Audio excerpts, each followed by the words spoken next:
दोस्तों, घबराने से ना समस्या हल होती है, ना खुद को शांति मिलती है। तो जीवन में घबराना क्यों? कुछ लोग अपने जीवन की समस्याओं को इतना बड़ा मान लेते हैं कि मानो उनके बराबर परेशान इस दुनिया में कोई दूसरा है ही नहीं। वो हमेशा अपनी समस्या का दुखड़ा अपने दोस्तों, यारों व रिश्तेदारों के सामने रोते रहते हैं। लोग जिनको अपना हितैषी समझकर उनके सामने सहानुभूति की चाह में अपने दुखों का रोना रोते हैं, वही लोग पीठ पीछे उस व्यक्ति का मजाक भी बनाते हैं। आज के इस वीडियो में हम एक कहानी के माध्यम से यह समझने का प्रयास करेंगे कि कठिन परिस्थितियों और समस्याओं में भी हम कैसे खुश रह सकते हैं। किसी नगर में एक व्यक्ति था। वह हमेशा दुखी रहता था। उसे हमेशा ऐसा लगता था कि उससे ज़्यादा दुखी व्यक्ति पूरे संसार में और कोई नहीं है। जब भी उससे कोई बात करता तो वह अपनी समस्याओं का बखान करने लगता। थोड़ी देर में पास बैठा व्यक्ति वहां से उठकर चला जाता। इस बात से तो वह और भी परेशान हो जाता कि उसकी बात कोई सुनने वाला ही नहीं है। एक दिन उसे पता चला कि शहर में कोई महात्मा आए हैं जो बड़े ज्ञानी हैं। उनके पास सभी समस्याओं का समाधान है। यह जानकर वह महात्मा के पास पहुंचा। उन महात्मा के साथ हमेशा एक काफिला चला करता था, जिसमें कई ऊंट, घोड़े और अन्य जानवर भी थे। महात्मा के पास पहुंचकर उस व्यक्ति ने कहा, गुरुजी, मैंने आपका बड़ा नाम सुना है कि आप सभी समस्याओं का समाधान करते हैं। मैं बहुत ही दुखी व्यक्ति हूं। मानो सारी समस्याएं मेरे इर्द गिर्द ही रहती हैं। मैं जब भी एक समस्या को सुलझाता हूं तो दूसरी पैदा हो जाती है। मैं अपनी आप बीती किसी को सुनाता हूं तो कोई सुनता ही नहीं। गुरुजी, दुनिया तो बहुत मतलबी हो गई है। अब आप ही बताइए कि मैं क्या करूं?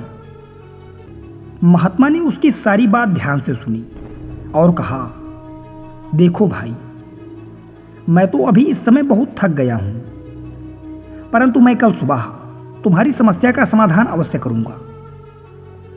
इस बीच तुम मेरा एक काम कर दो। मेरे ऊंटों की देखभाल करने वाला व्यक्ति आज बीमार है। आज रात तुम इनकी देखभाल कर दो। लेकिन एक बात ध्यान रखना, जब सभी ऊंट बैठ जाएं, तब तुम सो जाना। मैं कल सुबह तुम्हारी समस्याओं का समाधान अवश्य कर दूंगा। अगले दिन सुबह महात्मा ने उस आदमी को बुलाया। उसकी आंखें लाल थीं। महात्मा ने पूछा, तो बताओ कल की रात कैसी गुजरी? व्यक्ति बोला, गुरुजी, मैं तो रात भर सोया ही नहीं, क्योंकि आपने कहा था जब सभी ऊंट बैठ जाएं तब सो जाना, पर ऐसा नहीं हुआ। जब भी मैं कोशिश करके एक ऊंट को बिठाता तो दूसरा खड़ा हो जाता। पूरी रात भर सारे ऊंट कभी एक साथ बैठे ही नहीं, इसीलिए मैं सारी रात सो ना सका। महात्मा जी ने मुस्कुराते हुए कहा, मैं जानता था कि इतने ऊंट एक साथ कभी बैठ ही नहीं सकते। यह जानते हुए भी मैंने तुम्हें ऐसा करने को कहा। यह सुनकर वह व्यक्ति क्रोधित होकर बोला, महात्मा जी, मैं यहां आपसे इतनी उम्मीद के साथ अपनी समस्या का हल मांगने आया था, पर आपने भी मुझे परेशान किया। आपने भी मेरा मजाक उड़ाया। महात्मा विनम्र होकर बोली, नहीं भाई, ऐसा नहीं है। दरअसल यही तो तुम्हारी समस्या का समाधान है। संसार की किसी भी व्यक्ति की समस्या इन ऊंटों की तरह ही है। एक खत्म होगी तो दूसरी खड़ी हो जाएगी। अतः सभी समस्याओं के खत्म होने का इंतजार करोगी तो कभी भी चैन से नहीं जी पाओगी। ऐसे तो सारा जीवन तुम्हारा समस्या के बारे में सोचने में ही निकल जाएगा। समस्याएं तो जीवन का ही अंग हैं। इसे महसूस करते हुए जीवन का आनंद लो। जीवन में सहज रहने का यही एक उपाय है। दुनिया के किसी भी व्यक्ति को तुम्हारी समस्याएं सुनने में कोई दिलचस्पी नहीं है, क्योंकि हर आदमी की भी अपनी एक समस्याएं हैं।